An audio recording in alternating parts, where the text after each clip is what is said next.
दोस्तों, जब अपने भक्त के लिए भगवान श्री कृष्ण स्वयं देने आए थे गवाही। दोस्तों, ये कथा बड़ी ही अद्भुत है, पौराणिक है। तो दोस्तों, आइए बिना विलंब किए हम आज की कथा को शुरू करते हैं। ये कथा हमारे देश के साक्षी गोपाल नामक एक मंदिर से जुड़ी हुई है। कथा के अनुसार एक बार दो ब्राह्मण वृंदावन की यात्रा पर निकले। उनमें से एक वृद्ध था, दूसरा जवान था। मार्ग लंबा और कठिन था, जिस वजह से दोनों यात्रियों को यात्रा करने के दौरान कई कष्टों का सामना करना पड़ा।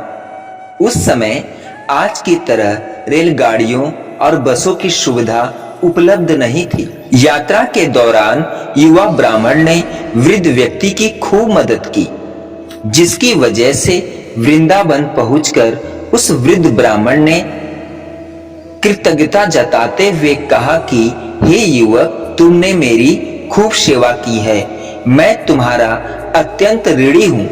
इस सेवा के बदले मैं तुम्हें पुरस्कार देना चाहता हूँ। पर उस युवा ब्राह्मण ने पुरस्कार लेने से मना कर दिया, जिसके बाद वृद्ध व्यक्ति हठ करने लगा। फिर उस वृद्ध व्यक्ति ने अपनी जवान पुत्री का विवाह उस युवा ब्राह्मण से कराने का वचन दिया। ब्राह्मण युवक ने वृद्ध व्यक्ति को समझाया कि ऐसा नहीं हो सकता, क्योंकि आप बहुत अमीर हैं और मैं तो बहुत गरीब ब्राह्मण हूँ। फिर भी वृद्ध व्यक्ति अपनी हट पर अड़ा रहा और फिर कुछ दिन तक दोनों वृंदावन में रहने के बाद अपने अपने घर लौट आए। वृद्ध व्यक्ति ने अपनी बेटी का विवाह ब्राह्मण युवक से तय कर दिया। वृद्ध व्यक्ति ने सारी बातें घर पर आकर बताई कि उसने अपनी बेटी का विवाह एक ब्राह्मण से तय कर दिया है। पर पत्नी को ये सब मंजूर नहीं था। उस वृद्ध पुरुष की पत्नी ने कहा कि अगर आप मेरी पुत्री का विवाह उस युवक से करेंगे तो मैं आत्महत्या कर लूंगी। कुछ समय व्यतीत होने के बाद ब्राह्मण युवक को चिंता होने लगी कि वृद्ध अपने वचन को पूरा करेगा या नहीं।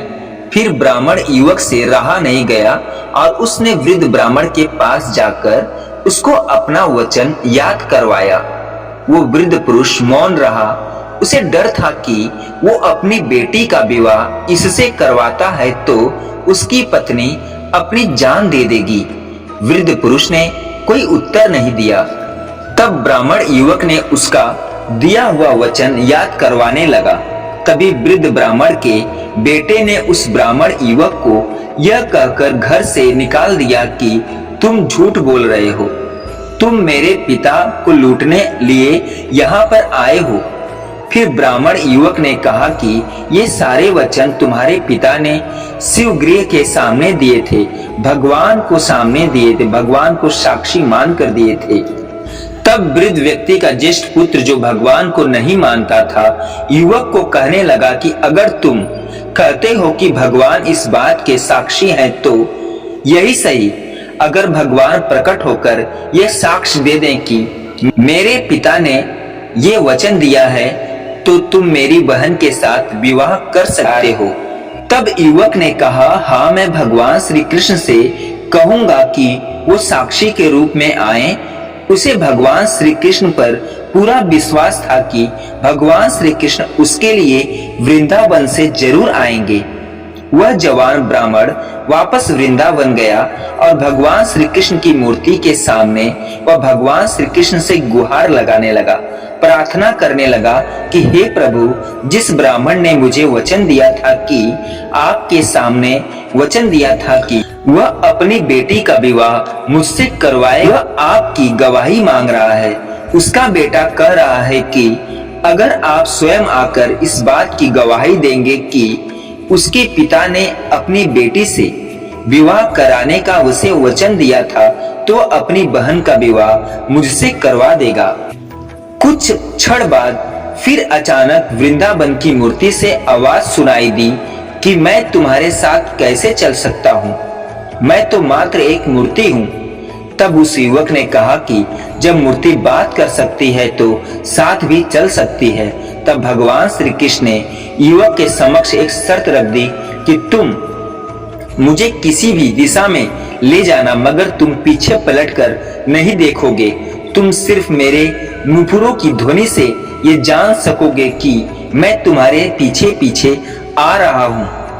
युवक ने उनकी बात मान ली और वृंदावन चल पड़े। जिस नगर में जाना था वहां पहुंचने के बाद युवक को नुपुर की ध्वनि आनी बंद हो गई। युवक ने धैर्य न धरकर पीछे मुड़कर देख लिया। मूर्ति वहीं पर स्थिर खड़ी हो गई थी। अब मूर्ति आगे नहीं चल सकी थी क्योंकि युवक ने पीछे मुड़कर देख लिया था। वह युवक दौड़कर नगर पहुंचा।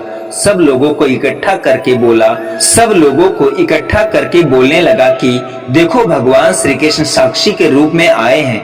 लोग अस्तंभ थे कि इतनी बड़ी मूर्ति इतनी दूर से चलकर कैसे आई। फिर भगवान श्री कृष्ण की मूर्ति ने सबके सामने ब्राह्मण युवक की गवाही दी। उसके बाद वृद्ध ब्राह्मण की पुत्री के साथ उसका विवाह संपन्न हुआ।